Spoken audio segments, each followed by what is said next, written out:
So guys, never put your hard drive like this and have it flopping around in the case like this.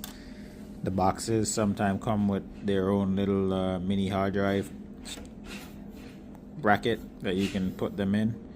So always make sure you utilize the space for that and not put it in the big hard drive spot, okay?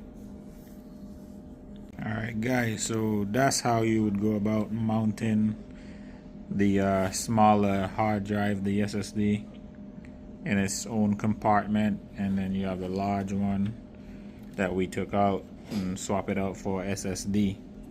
So this is how it should look when you're done. Alright, so find this video useful. This is a Lenovo desktop. You can give me a like and share and subscribe for more videos. Thank you.